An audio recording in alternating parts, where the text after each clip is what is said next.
my team has been getting a lot of questions about issues with the IRS. There are three main issues constituents have been experiencing.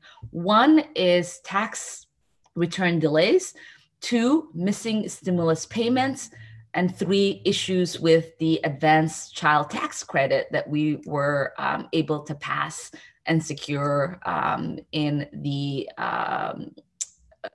last bill that we voted on. For tax returns, the most common hiccup for people who filed on time and still haven't gotten their tax return. Almost all of these returns are being held up due to the IRS's very old computer system.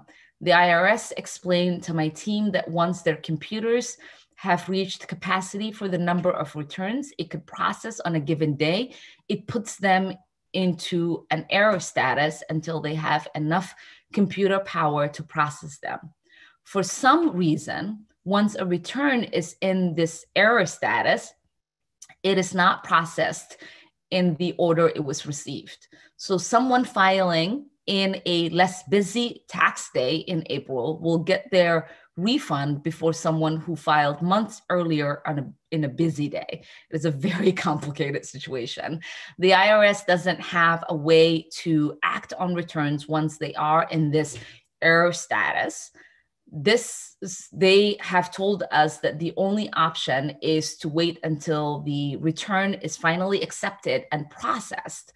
Once that happens, the return is typically able to be issued pretty quickly.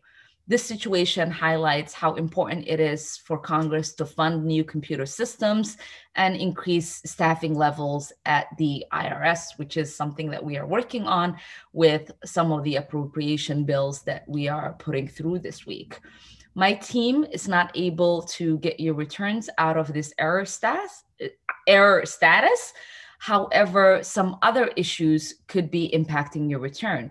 For example, if you don't usually file your taxes, but did this year in order to claim a stimulus payment or a child tax credit, the IRS might need to complete an identity verification process. So my team has been able to help with people who are in this situation and have cases like that. So please reach out to our office if your return is delayed. We can't help with everything, but we are able to make sure that we are able to get you an answer. And if there's something that we can do, we will be able to do that for you.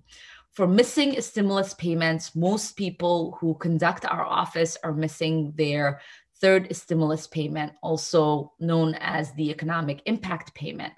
Unfortunately, members of Congress are no longer able to work with the IRS to address missing stimulus payments for the first or the second round.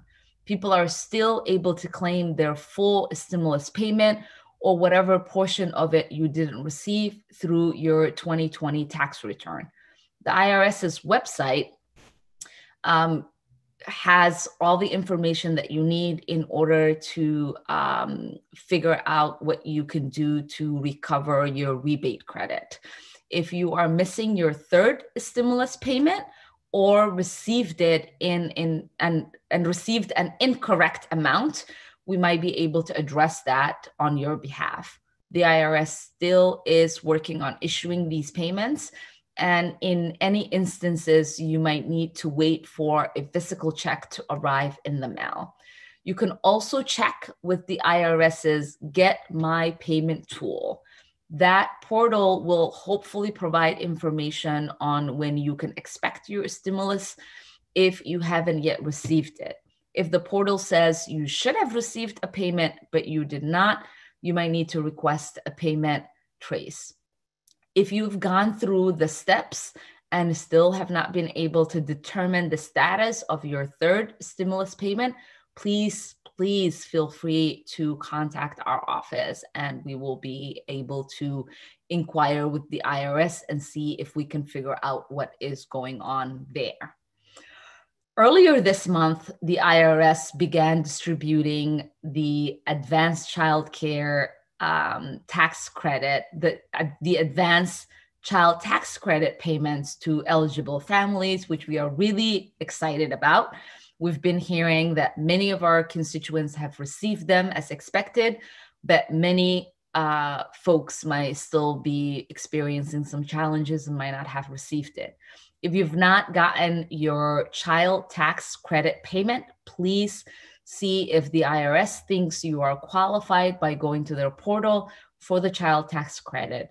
People whose children are born in 2021 or people who didn't file tax return in 2020 or 2019 will need to give the IRS additional information in order for them to be able to start receiving those payments. If you are one of those people that is experiencing some challenges with this, please reach out to our office and we will answer some of your questions directly. And we can reach out to the IRS on your behalf to try to see how we can help get this money to you.